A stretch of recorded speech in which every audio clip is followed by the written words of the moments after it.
Olá, sejam bem-vindos ao canal Senhora Literatura. Eu sou a Francine Cruz e hoje eu vou comentar um pouquinho com vocês a respeito do livro A Morte é um Dia que Vale a Pena Viver, da Ana Cláudia Quintana Arantes. Espero que vocês gostem do livro, assim como eu gostei muito dessa leitura. Vamos lá?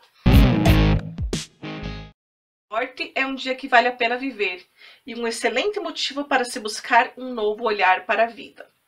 Esse é o livro da Ana Cláudia Quintana Arantes, uma médica, geriatra, gerontóloga, especialista em psicologia e que trabalha com cuidados paliativos. Eu gostei bastante desse livro. Desde o momento em que vi o título, já me chamou bastante atenção. É um título que nos traz, assim, essa contradição, né? A morte é um dia que vale a pena viver. Então tá falando de morte, tá falando de vida, e as duas coisas realmente não tem como se dissociar uma da outra. E ele chegou para mim num momento bastante especial, porque eu também sou escritora e estou no momento escrevendo um livro em que os personagens são médicos e tem uma questão, né, de se lidar ali com a morte, e os personagens estão nesse ambiente do hospital. Então, para mim, foi muito gratificante nesse momento ler esse livro e conhecer um pouquinho mais das experiências que a Ana Cláudia conta nesse livro. E que também trazem mensagens muito importantes para a nossa vida. Esse livro, ele é classificado como um livro que fala sobre morte, sobre perdas e da área de psicologia. Porém, a Ana Cláudia, ela conseguiu trazer um livro que tem toda essa questão técnica, né, da medicina, da psicologia, de uma forma de escrita imensamente poética e agradável de ler. Então, qualquer pessoa, não precisa ser médico, não precisa ser psicólogo, não precisa ter nenhuma questão profissional associada para você conseguir ler, entender e aproveitar muitíssimo esse livro. Então, ele foi muito bem escrito, muito bem mesclado com a literatura, com a poesia, o que deixou ele muito agradável.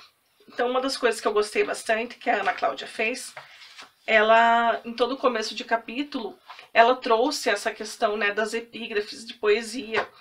Por exemplo, aqui eu vou ler, já na primeira, quando ela fala "Quem sou eu?", ela traz uma epígrafe aqui do Manuel de Barros. Eu tive uma namorada que via errado. O que ela via não era uma garça na beira do rio. O que ela via era um rio na beira de uma garça. Ela despraticava as normas. Dizia que seu avesso era mais visível do que um poste. Com ela, as coisas tinham que mudar de comportamento. Aliás, a moça me contou uma vez que tinha encontros diários com suas contradições. E esse livro, ele conta a história, né, das experiências da Ana Cláudia enquanto médica, e exatamente ela vai lidar o tempo todo com as suas contradições, porque ela já começa falando, né, eles estão numa festa e quando perguntam para ela, e você trabalha com o quê? O que você faz? Ela poderia responder que ela era médica, que ela era geriatra, mas ela fala que ela cuida das pessoas, né?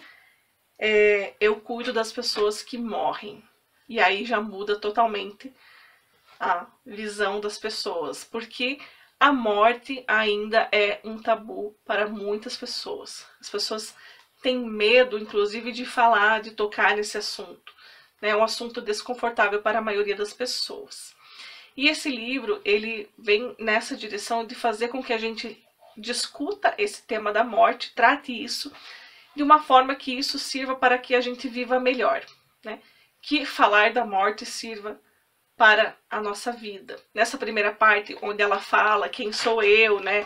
Por que eu faço o que eu faço, ela conta um pouco da história pessoal dela, que morava com a sua avó, que tinha uma doença, e que o médico, de tempos em tempos, ia até a casa dela para administrar o tratamento, os medicamentos.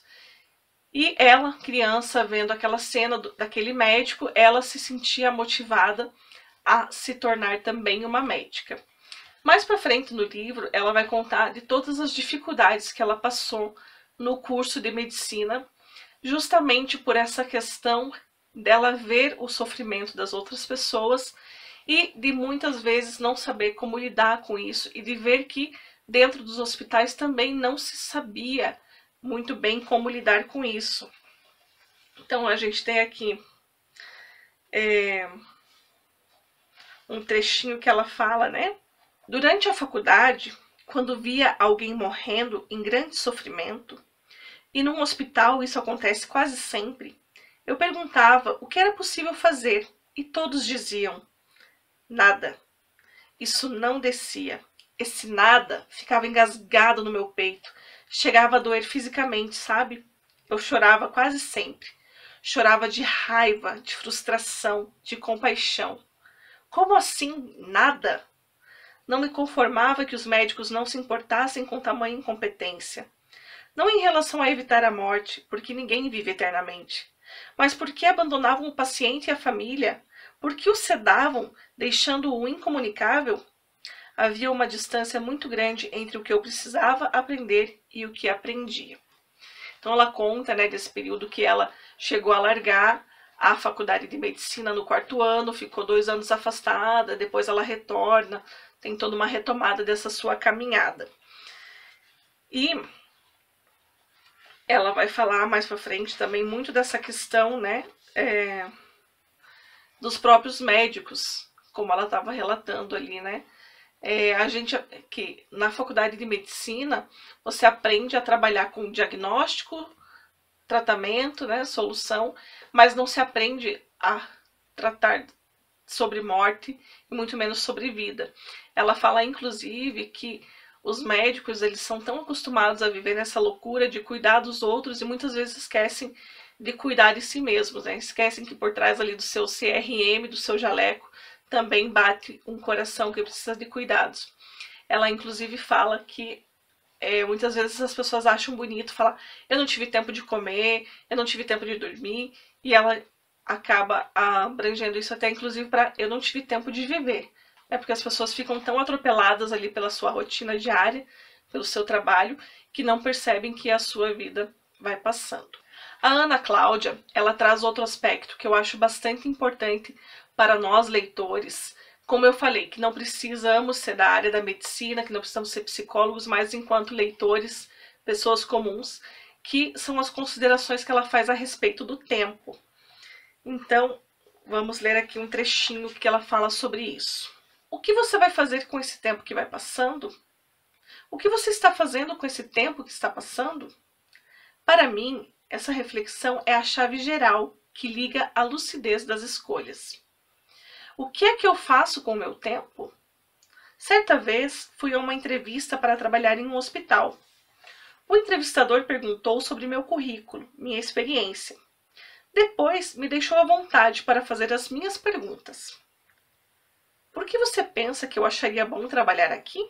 Eu quis saber. Ele gaguejou. Perguntei algo mais pessoal, então. E por que você trabalha aqui? Por que você investe 8 horas do seu dia aqui? Por que você põe 1/3 da sua vida aqui? Soube que ele pediu demissão algumas semanas depois da minha entrevista. Talvez minhas perguntas tenham deixado claro o mau uso de seu tempo de vida. Quando vem a percepção de que estamos abandonando o nosso tempo, matando-o, aí a escolha é muito mais urgente. A mudança tem que vir agora mesmo.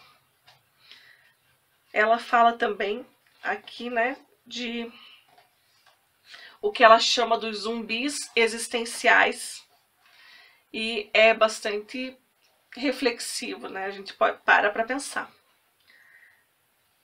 O problema é que caminhamos ao lado de pessoas que pensam que são eternas. Por causa dessa ilusão, levam a vida de modo irresponsável, sem compromisso com o bom, o belo e o verdadeiro, distanciadas da própria essência. Pessoas que não gostam de falar ou pensar sobre a morte são como crianças brincando de esconde-esconde numa sala sem móveis. Elas tapam os olhos com as mãos e acham que ninguém as vê. Pensam de um jeito ingênuo: se eu não olho para a morte, ela não me vê. Se eu não penso na morte, ela não existe. E é essa ingenuidade que as pessoas praticam o tempo todo com a própria vida. pensam que se não olharem para o lixo da relação afetiva, o lixo de trabalho, o lixo de vida que preservam a qualquer preço, será como se o lixo não existisse. Mas o lixo se faz presente, cheira mal, traz desconforto, traz doenças.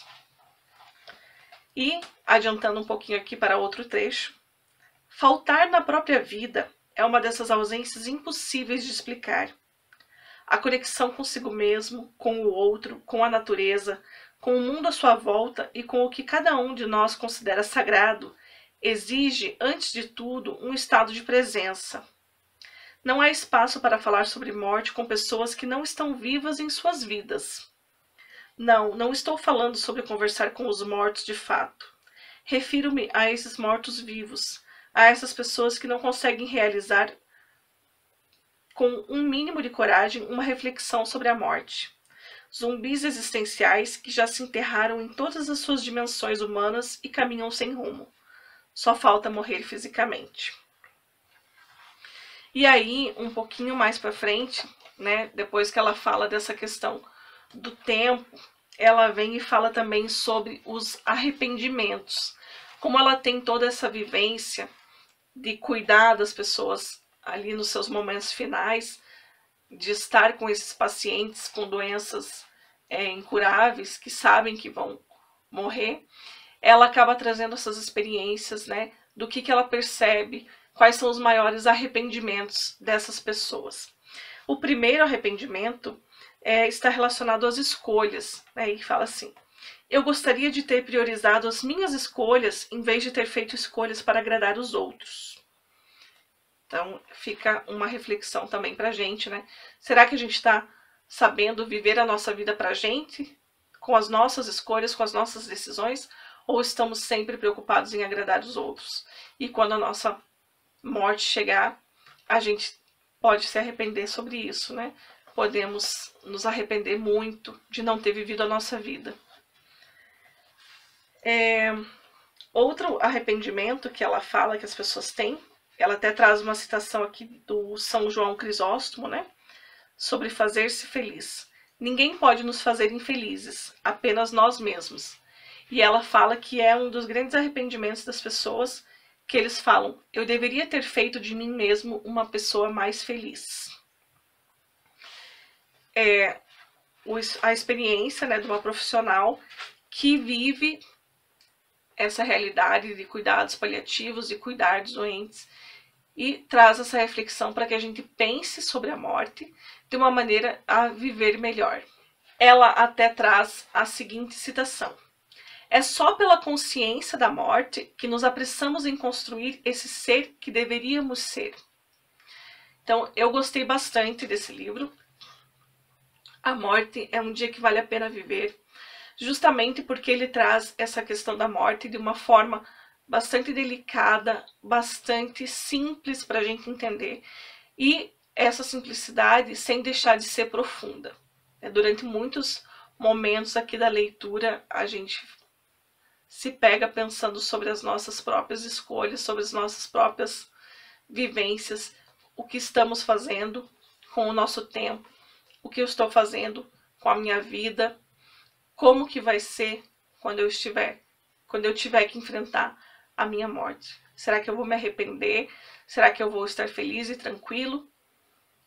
Então, recomendo muitíssimo essa leitura para todos, independente de credo, de religião, independente de profissão. É um livro que serve para a nossa vida, para o nosso autoconhecimento. Muito obrigada por terem ficado até aqui. Se vocês ainda não se inscreveram no canal, aproveitem e se inscrevam.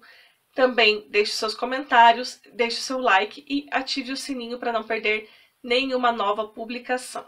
Até a próxima!